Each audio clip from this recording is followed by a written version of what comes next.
It is only the hour before sunrise. The light is coming.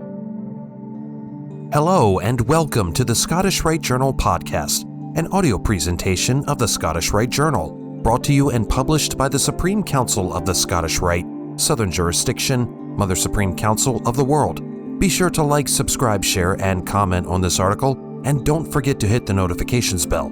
This week's article is Piercing the Veil and Finding the Light in the Kadosh Degrees, When Myth Becomes Dogma, by Brother Nelson Rose, 32nd degree KCCH, read by Brother Matt Bowers, 32nd degree, and comes from the March-April 2026 issue of the Scottish Rite Journal. Light is the equilibrium of shadow and lucidity.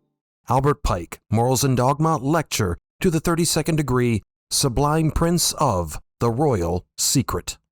The central metaphor of Freemasonry is the movement from darkness to light.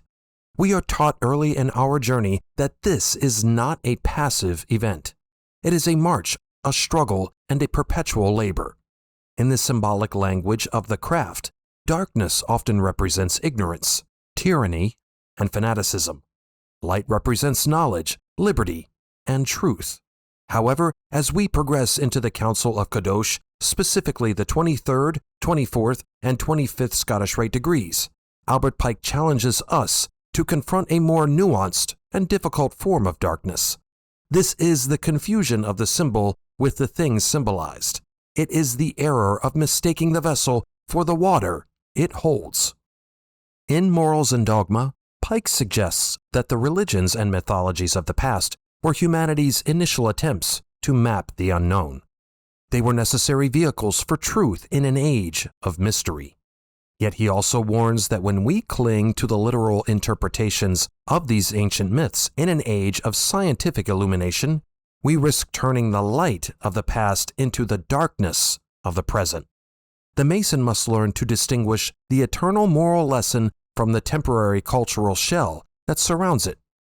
In his Morals and Dogma lectures to the 23rd degree, Chief of the Tabernacle, and the 24th degree, Prince of the Tabernacle, Pike takes the initiate on a tour of the ancient mysteries.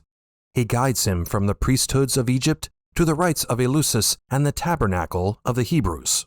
He argues that the sages of antiquity did not worship idols or animals literally, but rather used these images as allegories to explain cosmic forces they could not scientifically quantify. The movements of the stars were thus understood as the writing of divinity, for they lacked the astronomy to describe gravity. These myths were the husk protecting the kernel of truth, also allowing citizens of the past to make sense of a terrifyingly unpredictable universe.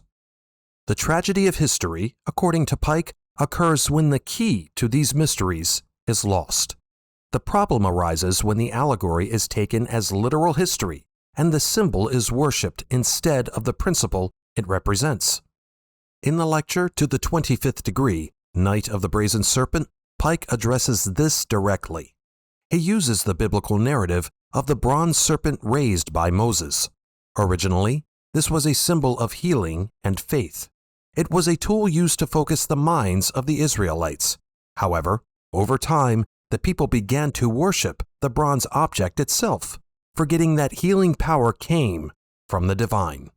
Dogma, in this context, is the counterproductive crystallization of a myth. It is the insistence that an explanation created thousands of years ago is the final word, regardless of new evidence. It is a refusal to allow the definition of the divine to expand as human consciousness expands. Pike, a man of the 19th century, a time of scientific discovery, understood that Masonry must be the bridge between faith and reason. He argues in his second-degree Fellowcraft lecture that Masonry is the successor of the mysteries, not because it preserves their superstitions, but because it preserves the method of seeking truth beneath the surface. The ancient mysteries were schools of instruction where men were taught to look beyond the literal. Masonry continues this tradition by asking us to look at our own religious and cultural inheritances with a critical but reverent eye. We are asked to see them as steps in the evolution of human thought rather than the final destination. In our modern age of technology, genetics, and quantum mechanics, we have pushed back the veil of the unknown even further than was possible for the enlightened priests of Thebes or Memphis. We know the Earth orbits the Sun and that the stars are distant suns rather than holes in the firmament, concepts that were simply impossible for the ancients to know in their time. This teaches us that we must be open to new understandings of the world, both scientific and moral. When we cling to dogmas of the past without good reason, we are voluntarily closing our eyes. We are choosing the comfort of our current contained universe over the majesty of the infinite reality. A Mason's quest for light often requires us to think allegorically and courageously.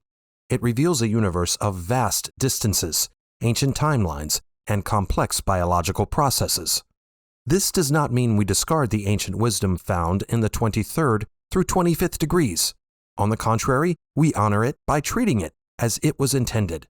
We must view it as poetry, as symbol, and as moral philosophy.